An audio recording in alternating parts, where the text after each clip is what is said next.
चलिए आगे बढ़ते हैं फ्यूचर कंटीन्यूअस टेंस की ओर। फ्यूचर कंटीन्यूअस नहीं है, ये फ्यूचर परफेक्ट टेंस है, इसको मैंने चेंज नहीं किया। फ्यूचर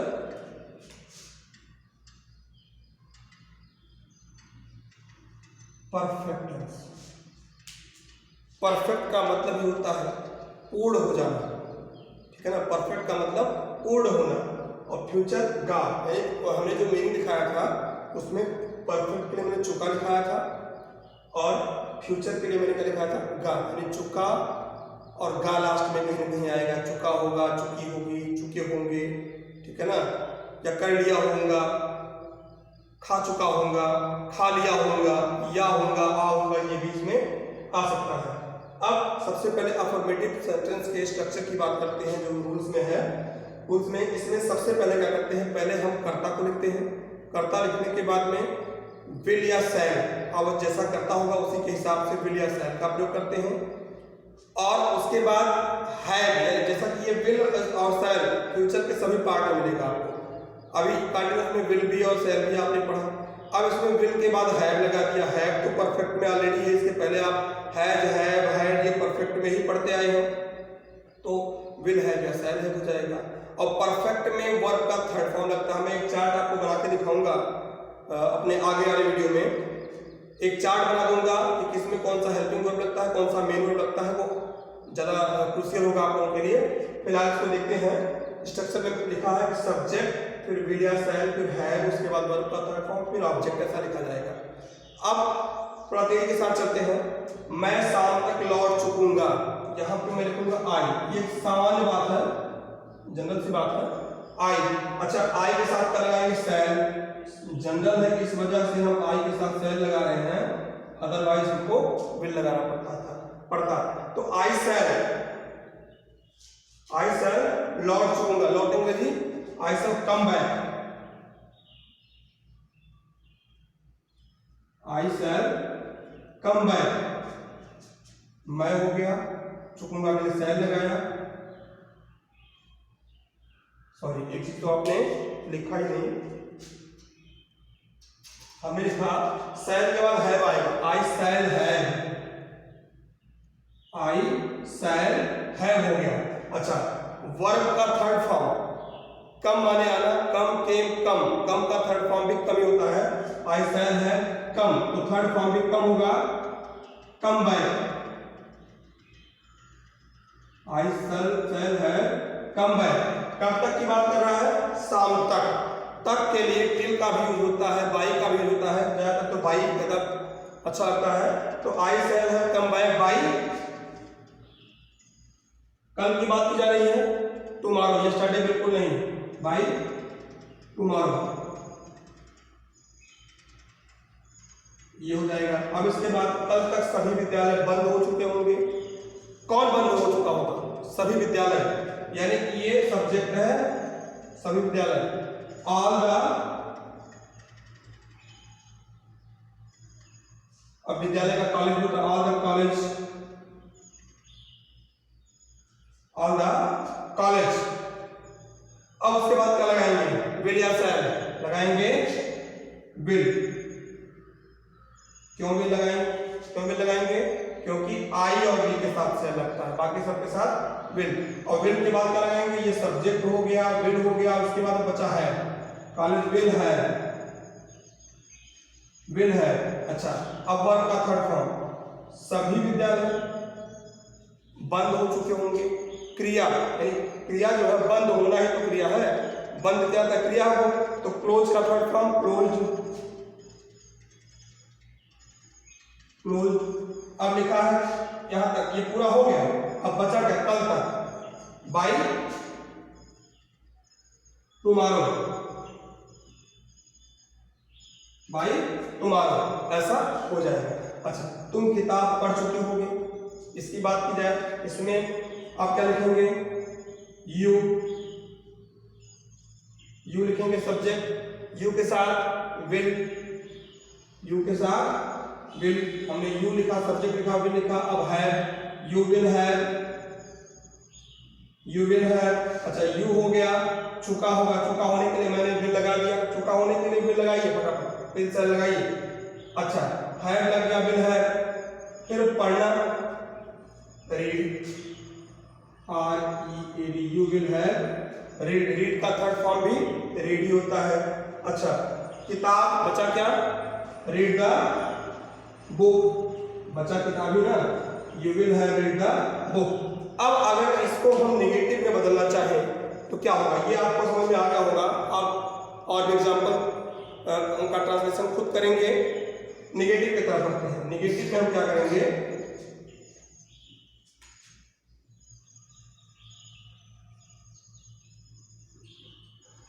नेगेटिव सेंटेंस में शैल और विल, ठीक है ना। यहाँ पे विल है और शैल है, यानी विल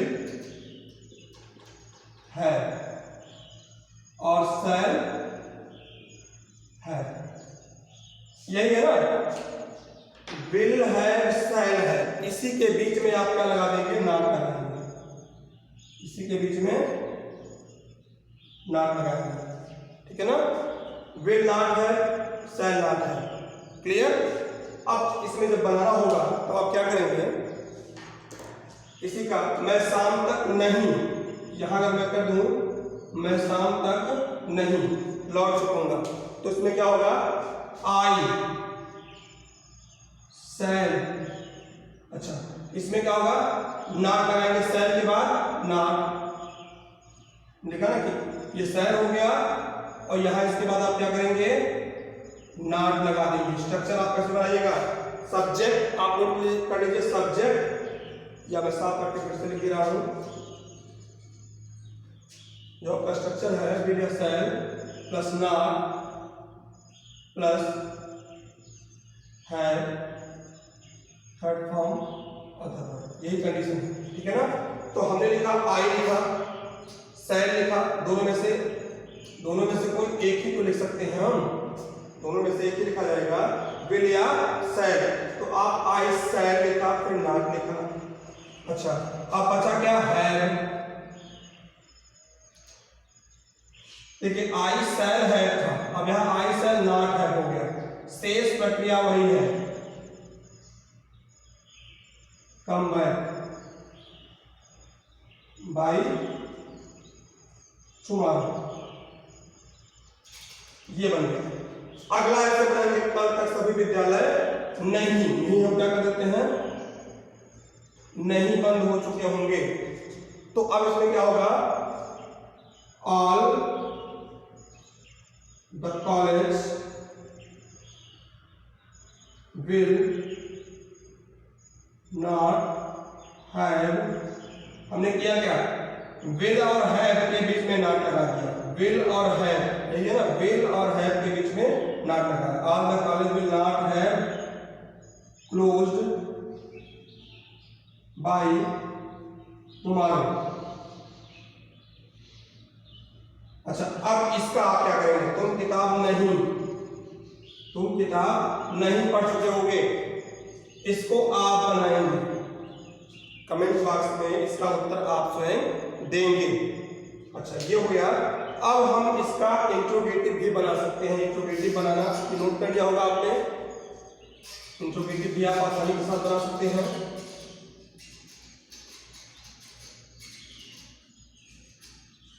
करेंगे क्या इसमें,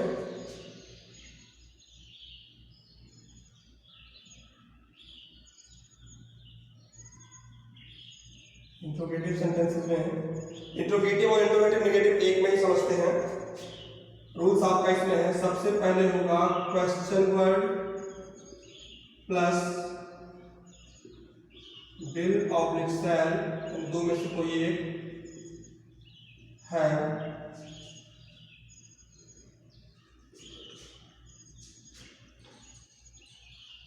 सब्जेक्ट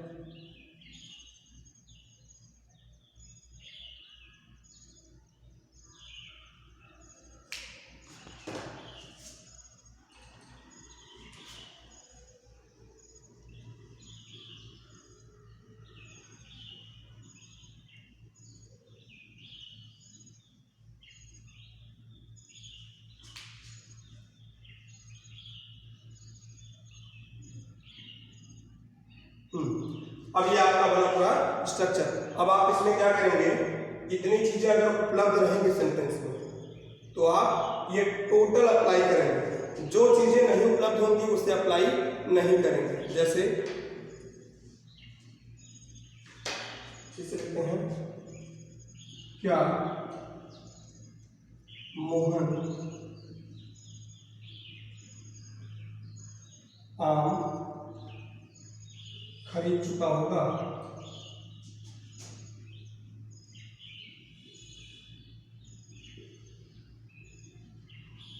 एक सेंटेंस और लिखता हूं,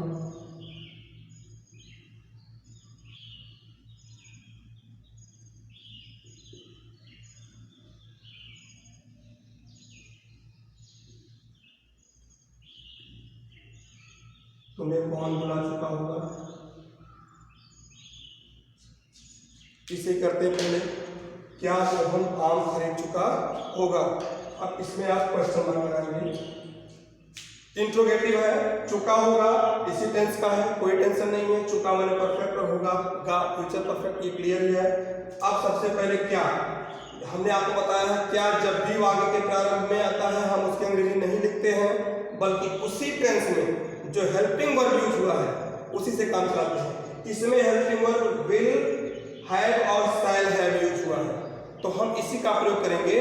सब विल हैव दोनों एक साथ नहीं यूज करेंगे, पहले विल यूज करेंगे, उसके बाद सब्जेक्ट यूज करेंगे, फिर यानी कि हम इसमें क्वेश्चन वर्ड नहीं लिखना। ये क्वेश्चन वर्ड जो पहले आएगा, अगर ये बीच में होता, अभी मैं इसको भी बताऊंगा क्या वो, तो आप इसको भी नहीं लिखेंगे, इसको छोड़ेंगे, विल या शैल को सबसे पहले लिखेंगे। तो आप क्या करेंगे, मोहन के साथ आप लगाएंगे विल, सबसे पहले लिखा जाएगा विल, और विल के बाद सब्जेक्ट, यानी कि अगर ये आपका हो गया तो बचा क्या सब्जेक्ट, फिर हम लिखेंगे विल मोहन, विल मोहन। अब आपका ये हो गया, फिर नॉट, क्या इसमें नॉट है, नहीं दिख रहा ना तो नहीं लिखेंगे। बचा क्या है, विल मोहन है, विल मोहन है। अच्छा, खरीदना, इसके बाद क्रिया है ना, पीछे शुरू करते हैं। सब्जेक्ट जब हो जाए, अभी विल और है ये तो आपका हेल्पिंग वर्ब था, सब्जेक्ट हो गया, यानी कि अभी सब्जेक्ट केवल हुआ, जब भी सब्जेक्ट कंप्लीट हो जाए हम पीछे शुरू करते हैं। चुका होगा, ये खरीद चुका होगा, खरीदना कितने का बाई, और बाई का थर्ड फॉर्म बॉट, BOUGHT।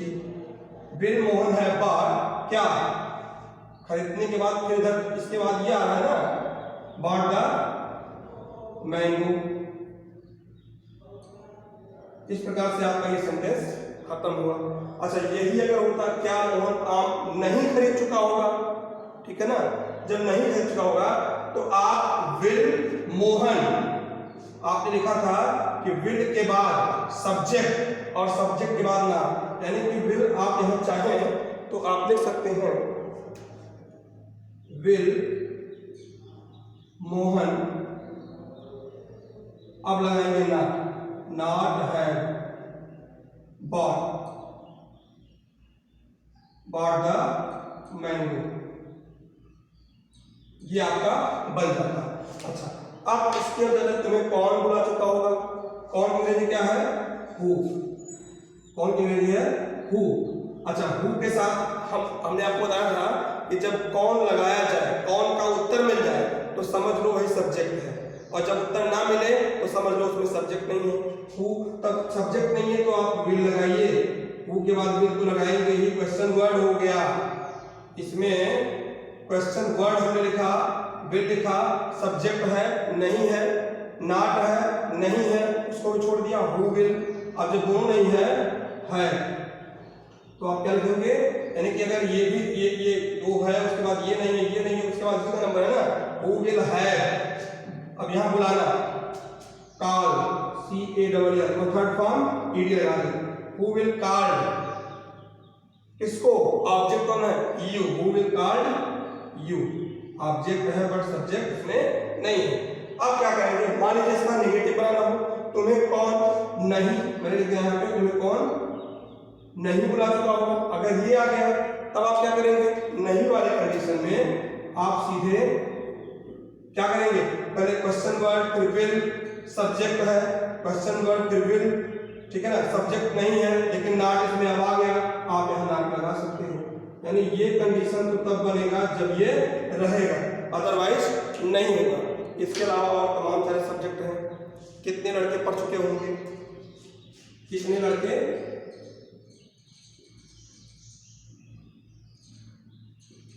पढ़ चुके होंगे, कितने के लिए हाउ मेनी, और how many, how much, which, which के साथ संबंधित नाउन का प्रयोग, ठीक है ना। आप इसे नोट कर लीजिए, हाउ मेनी संबंध कितने के साथ संबंध लड़के का है, हाउ मेनी बॉयज, उसके बाद फिर will have, how many boys will have, पढ़ना का क्या होता है,